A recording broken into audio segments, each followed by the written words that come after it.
So move.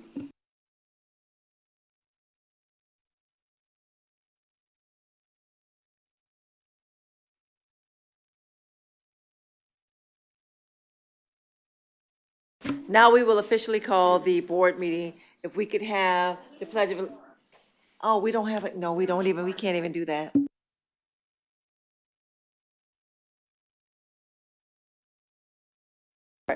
We're going to call the meeting to order. We will start with the Pledge of Allegiance by Mr. Onks.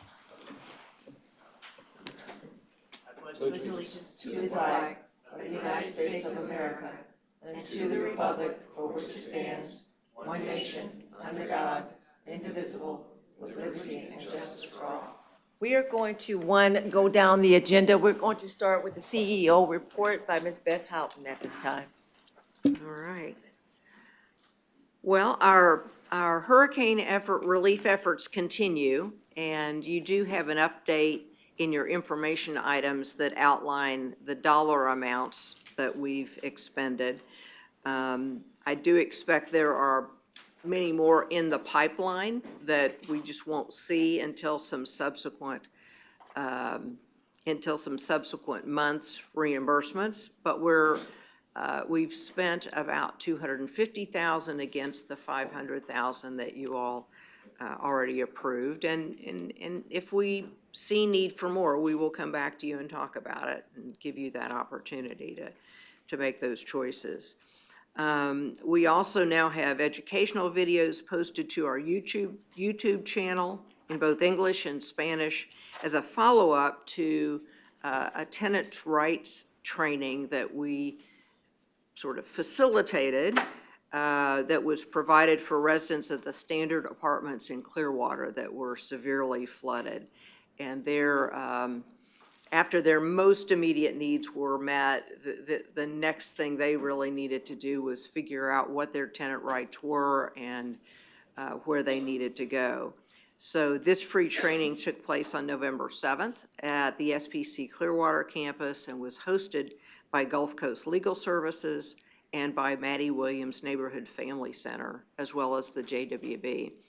And I'll tell you, these are those examples where, because we already work with these agencies, we already have a contract, it's for different services, but with Gulf Coast, and we have an ongoing close relationship with Maddie Williams, that you didn't have to start by relationship building. You could just go straight to what do we need to do and what do we need to get done now.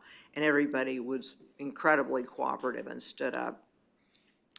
I was honored to be invited by St. Pete College President Dr. Tanja Williams to represent JWB on an episode of her Standing in the Gap podcast. And for any of you who know Dr. Williams, you don't know what she's going to ask. She didn't dive me, she didn't push me in any holes that were dangerous, but it was a pretty freewheeling conversation. But it was an opportunity to share JW's mission to create brighter futures for children and our work and our impact in supporting new parents, working parents, struggling families, families in distress, and to discuss ways that JWB's innovative programs bridge gaps in childcare, education, and wellness. And Dr. Williams has a real heart for all of those things and grew up in circumstances where there were people who stood in the gap for her and for her family, and has a deep appreciation for that. And so we really got into a great conversation, a little bit deeper dive into what it takes to nurture a thriving community. And SPC are good partners with us. We provide some scholarship funding for their early childhood education programs that help feed that pipeline with qualified people. I was also asked to share actionable advice for future leaders interested in pursuing a purpose-driven career. I'm not quite sure what I said, but I think it went okay. And I think a good part of that was to put yourself in the places where you want to ultimately be, to put yourself in the way of the causes you care about, whether that's joining boards or volunteering, but know where it is you want to go, and don't wait, but go ahead and do that. I also reminded people that for many of us here, we've accomplished a lot, but we didn't do it all in 1 year. It was a career of work that brought us to where we are. So that episode is posted on JWB's newsroom and has been shared on our social media channels, and is much less about me, but much more about telling the story of JWB, which was a really nice opportunity. And then the next one is kind of about me. Yesterday, the St. Petersburg Free Clinic had its annual awards luncheon, and I was very humbled to have received an award that's very important to that organization, the coveted Sister Margaret Freeman Award. At its second luncheon like this, it has gone on for maybe 20 years in different venues in different places. And as a special touch, one, you may see some familiar faces. I had friends from the JWB who were there in support, and I appreciated that greatly. And there were 3 generations of free clinic leaders in attendance. The current CEO, Jennifer Yeagley, right there to my left as I'm standing, but my right as I'm looking, and me, and Jane Egbert, who preceded me, and interestingly, although she was not able to attend, Marcy Biddleman, who preceded Jane Egbert. So we had these interesting community connections that, of course, Marcy was my predecessor here. Later today, I'll have another chance to share our work and community impact as a panelist on an event called at 2024 Innovate Your Culture, Messages of Hope, Solidarity, and Progress. And the particular point of the panel is resilience, and how we build resilience ahead of things, and how we use that resilience when times come, and that's very needed. And I have to say, addressing that subject was made so much easier by the fact that prior to me, and I hope enhanced by me, the Juvenile Welfare Board, I think, did an extraordinary job in responding to both the COVID crisis as well as the 3 hurricanes in a row. Some of that comes from just block and tackle, policies and procedures that are in place. And so the things that we already had in place in a business continuity plan were easy. They were assigned to specific people. Everybody knew what they needed to do, and they did it. That created space and time for many of our people to go out into the community and to assist beyond our walls. So planning alone certainly is huge. The event is sponsored by Inclusivity, by the Foundation for a Healthy St. Pete, Tampa Bay Rays, Florida Blue Foundation, and others. And it's designed to convene a variety of sectors, nonprofit, corporate, and institutional shareholders, to acknowledge and support the health of our families, workplaces, and communities with hurricane healing and recovery, and I think learn from each other. So I'm pleased to be part of that panel. Since we last met, JWB has been very active in the community, educating the public and effectively reaching out to families during several events. So this, I hope, is November 26th. JWB's Community Collaborations team, yes, I recognize them, and staff volunteers were on hand to support the Farm Share food distribution that was hosted by Representative Bernie Jacques at High Point NFC, just down the road. and distributing nearly 12,000 pounds of food to area families. Then on December 3rd, JWB's Children's Mental Health Initiative and its Zero Suicide Partners of Pinellas, which is led by Suncoast Center, presented Voices of the Future, Empowering Black Youth and Young Adults at the Center for Health Equity. Suicide interventionist Herbie Mack shared his story with nearly 100 in attendance, followed by a panel of local mental health experts. And the evening was characterized by really insightful dialogue about the importance of addressing mental health concerns in diverse youth populations, and I would add intervening and screening early, which is something JWB has really pioneered in our community. On December 7th, JWB's Turbo Babies Pit Crew took part in the annual Pinellas County Schools Experience Day with more than 3,000 parents, students, teachers, and school administrators in attendance. Gosh, is that a JWB baby? Go back one. Whose baby is that? No. Nope. Just a spare stunt baby. Okay. Superintendent's there. All right, we love them all. But I will tell you, there's something in the water at JWB. We will have had, am I right, 5 babies by the time we get to January. 3 have been born, all good, and two more to go. So if you're... So Kristen, stay away from the water here if you're not interested in doing that one more time. So we were really pleased to have school superintendent and JWB board member Kevin Hendrick visit our table, and there he is, along with Jennifer Meckler, who's the director of early childhood education and is also a campaign partner and a pit crew member. Gratitude journals and wellness resource notebooks were handed out as part of the Children's Mental Health Initiative.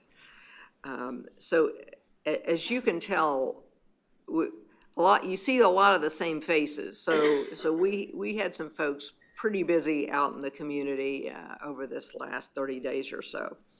And that's not all. Turbo Babies also participated in 2 other events this month.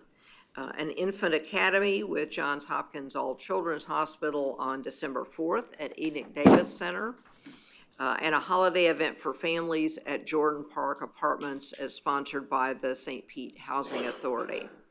And of course, we got a lot more December to go.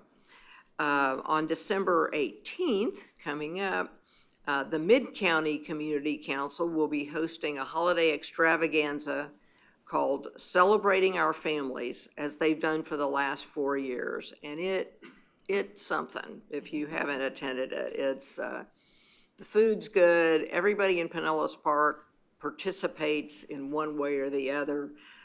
16 families are adopted, and each of those kids gets some pretty special things.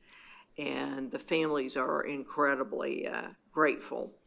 So those families come from Pinellas Park, from Largo, High Point, Lealman, and they are the guests of honor that evening with a catered, now say catered, it's spaghetti and meatballs. It is kid-oriented, but catered sit-down dinner, visits from Santa, gifts, and more. And is Yaya in the room? Is it going to be spaghetti this year again? There we go. But kid-friendly foods. So this annual event is a wonderful partnership between JWB's Mid-County Community Council and the City of Pinellas Park, and it tracks area dignitaries each year. So we invite all JWB members to join us. It's a feel-good. And JWB Board Clerk Olivia Bell can send out invitations to members following this meeting if you're interested in attending. Man, I talk just slow enough. So I would also ask you all to save the date, mark your calendars for the Children's Summit, which will be again at SPC Seminole And we invite you to save that date for February 14th. So just think Valentine's Day, but it won't disrupt your evening plans with Valentine's Day. But it will be from 8 in the morning till 10 at the SPC Seminole campus. And this annual event is a look back to the work and impact of JWB and our partners this last year, and a look forward to important issues shaping the futures of Pinellas County children and their families. I think you've already gotten a calendar invite, but feel free to double check. So I think you can tell from all of that our stepped up both staffing and activities out in the community are really showing up. And one of the things I think we're really trying to do is assure that all or most of the people we have who show up at these community events are not only conversant with their own collaborative effort that they may staff, like fatherhood, but they can also speak to things like turbo babies, or they can also speak to things like safe sleep, so that wherever we are and whoever can show up on that particular Saturday can really help spread the word on these campaigns that are so important for child health and child well-being. Thank you. Any questions on any of that? Thank you. We're going to go back up to the agenda item number 2. May I make a motion to approve the consent items? So moved. Second. All in favor? Aye. Any opposed? Next, we're going to the action items, and the first thing is for myself. The executive board met on December the 5th of this year, and we are bringing back the following recommendation to the board. One is that we approved an outstanding performance evaluation for our CEO for the year of 2023 and 2024, that you approve an amendment of the employment agreement to include a new base salary, which will be retroactive to October the 1st. May I have a motion? So move. Second? All in favor? Aye. Any opposed? Next, we will move to the approval for an expansion for the Shirley Proctor Fuller Foundation Master Kids Program by Ms. Houghton. And I'm going to hand it over to Karen. If I need to fill in any gaps, I will, but I think she's got it. Absolutely. Good morning, Karen Bogus, Chief Program Officer. So I'm going to read the recommended action first to approve expansion of the Shirley Proctor Fuller Foundation Master Kids Program for $345,583 in fiscal year 25. And the budget from assigned unforeseen expenses to the Shirley Proctor Fuller Foundation Master Kids Program, and this program is under school success. This program started we funded it initially in January of 2020, and you can imagine none of us knew what was about to happen after that. And so their tenacity and hard work of their staff, the engagement of their families, this program continues today and is doing remarkable things in South St. Petersburg. And so Bridget Heller, I want to recognize Bridget Heller, who's the co-founder and CEO, as well as Pam Williams, who is the Chief Operation Officer. And I see a row of Shirley Proctor Fuller representatives, so just know they're all here this morning if you have any questions. But this program was initially funded for literacy intervention to really help children who are struggling, that are 1 or 2 grade levels behind, and we have a number of them in this county. And so that was the target population for their program. And so they came to us about a year ago saying they were interested in expanding their program. And Beth and I met with them, and we said, well, there are a few things we would like to see in place before we consider this and bring it for recommendation to our board. And they did those things, and they came back to us recently, and this is the proposal today. So it's to serve an additional 60 to 70 kids at a third site at Gibbs High School. They currently target to serve 180, but they serve over that, around 200 in the last 2 years. So this site will serve 60 to 70 children at Gibbs High School, the same kindergarten through 8th grade population, and really working with the children on literacy-based research and evidence-based programming, but also providing holistic program for these children and really engaging the parents as partners in their child's education and in community. So I would like to open it up for any questions. Any questions or comments from the board at this time? You might want to mention the city of St. Oh, I'm Petersburg's sorry. I was trying, you know what? contribution. I apologize because I needed to go quickly. So yes, two important things. I would say that Pinellas County School District is in full support of this program. And in addition to that, the city of St. Petersburg has awarded funding for 4 years to this program, a total of $1 million to support the efforts of this program.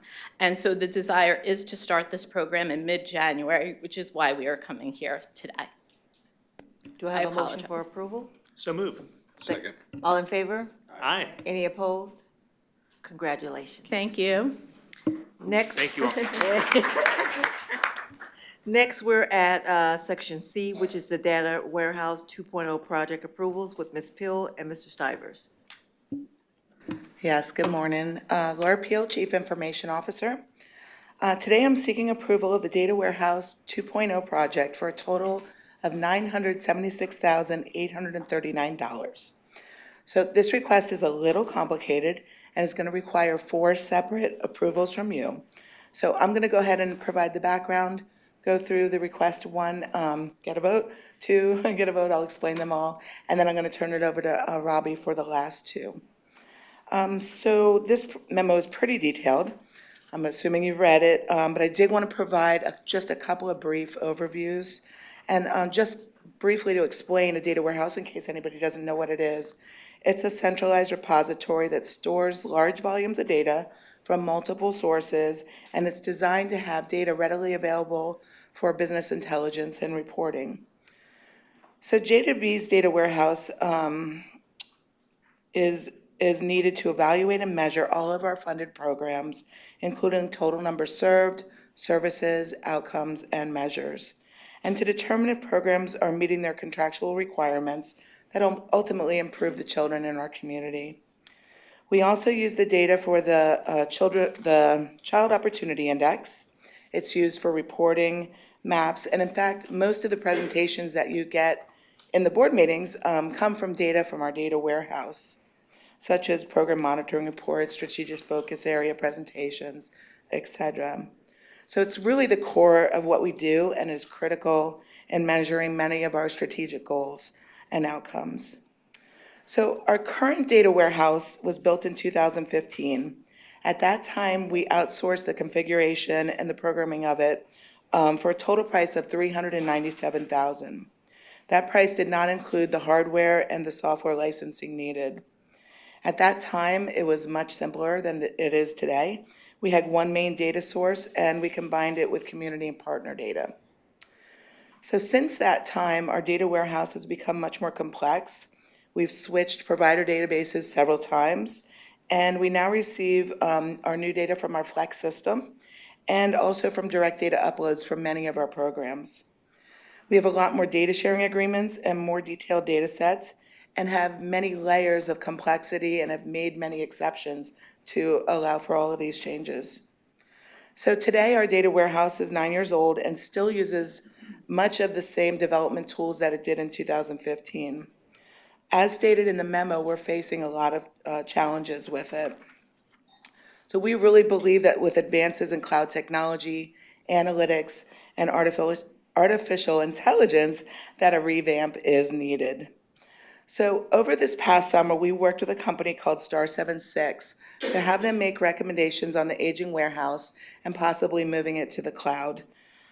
They were selected through a competitive process, and after months of reviewing all of our documents and meeting with many of our staff, our executive staff, stakeholders of the data, and of course IT staff, they came back with a recommendation of moving forward with creating a new Data Warehouse 2.0 and hosting it in the cloud. The recommendations were shared with me, the executive team, IT staff, and BTS, all who felt they had a solid solution for moving forward. So today we're coming to you with 4 recommendation actions that'll take our data warehouse to the next level. So the first recommendation is for approval of a contract with Star 76 for $792,523. This will build our cloud data center and build our new data warehouse. So this contract, we've been working on it for a while, but it is not quite finished. It is under legal review. We're almost there, but today, this recommendation is actually going to be to approve Beth to sign the final contract with Star 76.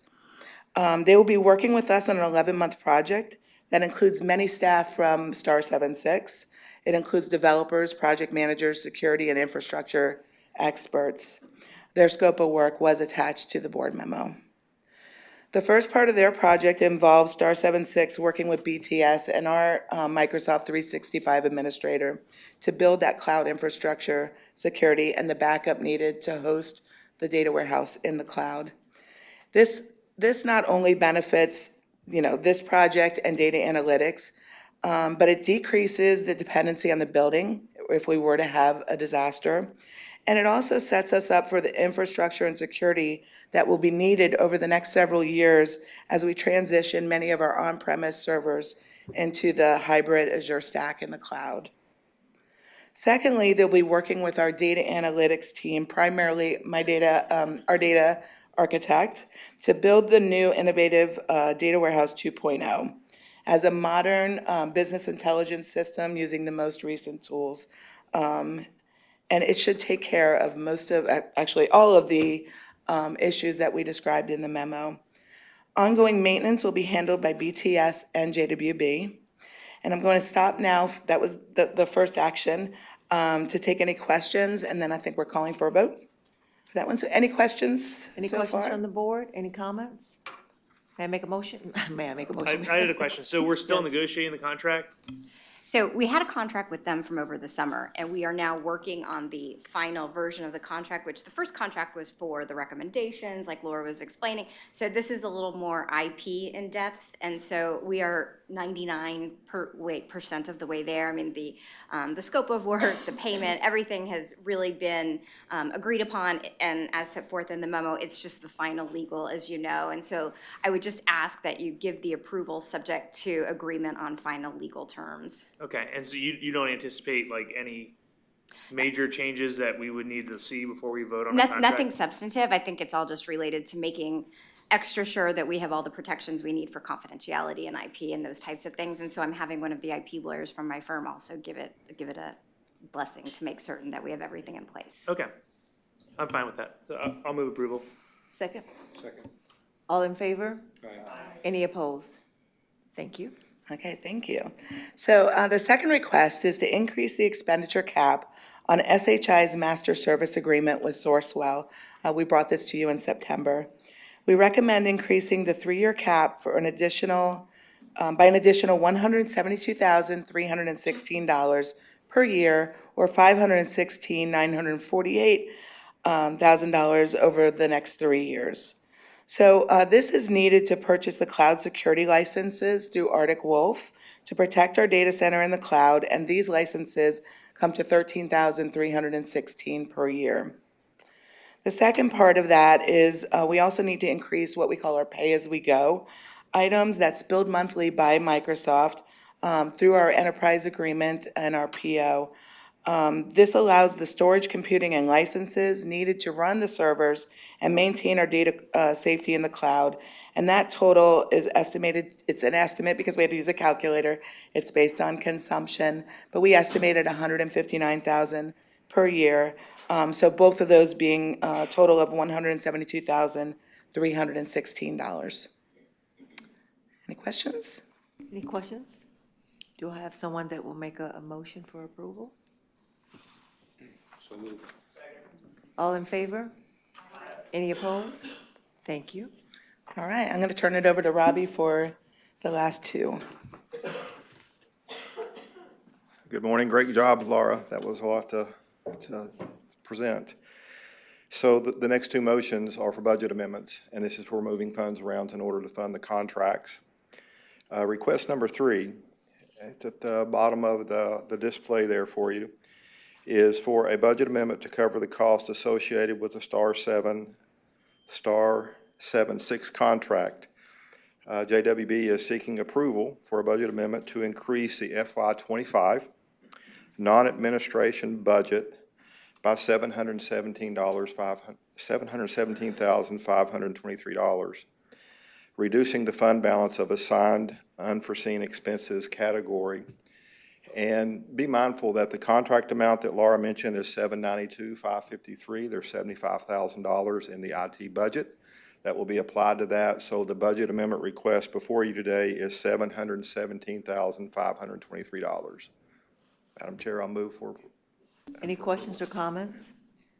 Do I have a motion? Do I have a second? Second. All in favor? Any opposed? Thank you. The next item is budget request number 4. It's a budget amendment. This budget amendment is to cover the FY25 costs for the Arctic Wolf managed risk server licenses and additional cloud services that we will be acquiring or proposing to acquire. The requested action is for approval for a budget amendment to increase the FY25 administration budget, not the non-administration budget, but the administration budget by $184,316.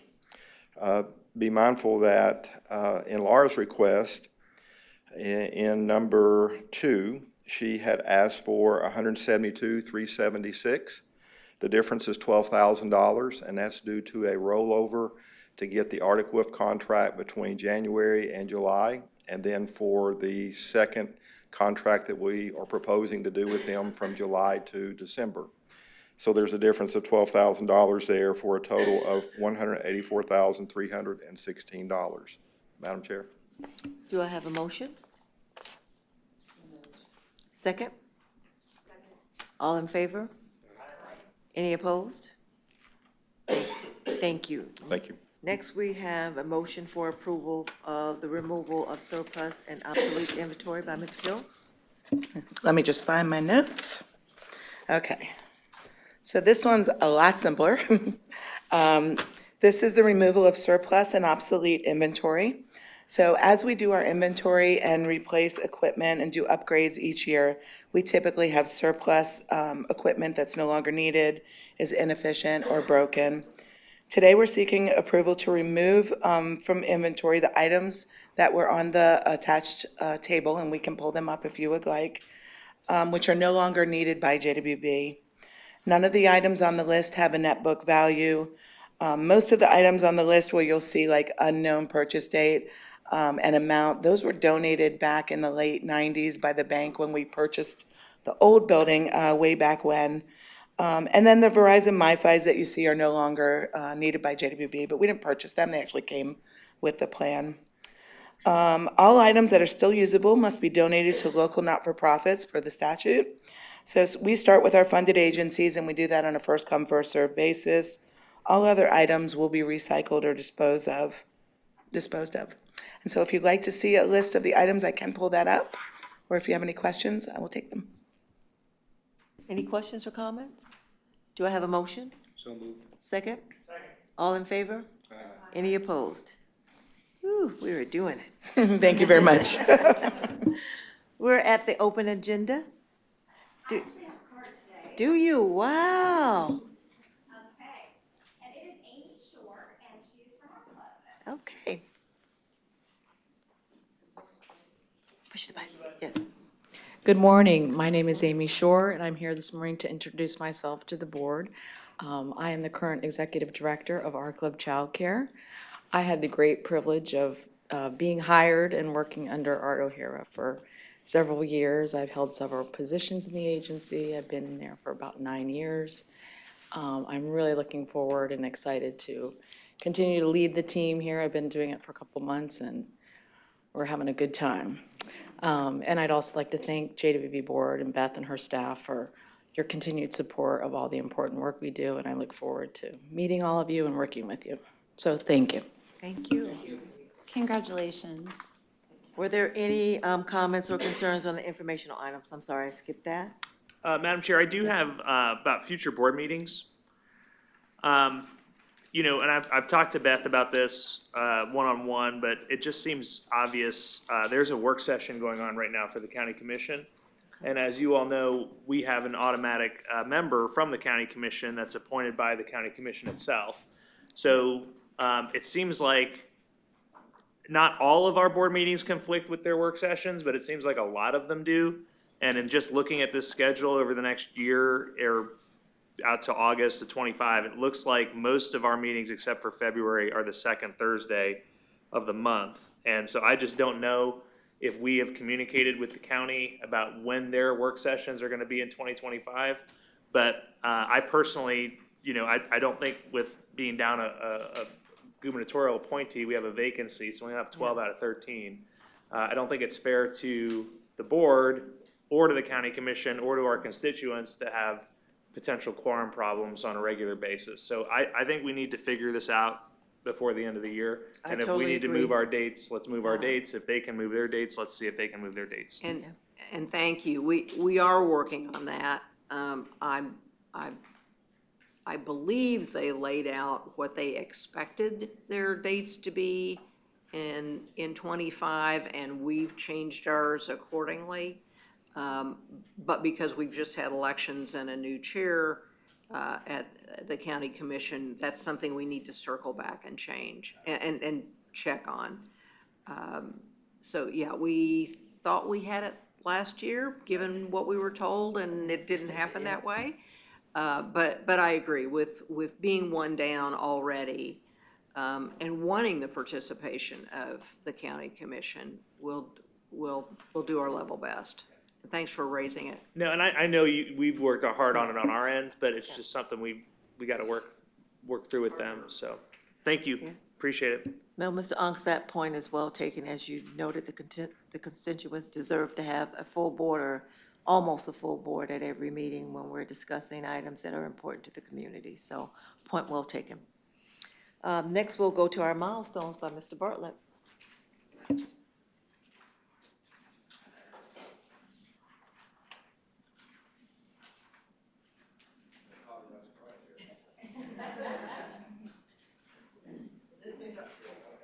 This is our Merry Christmas to all of you, that this board meeting obviously will be very tight and shorter than usual.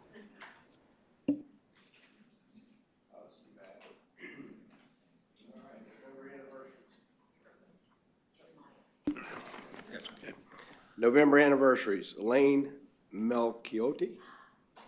Get it right? Yeah. 2 years. Glory Rosario, 3 years. And that's it.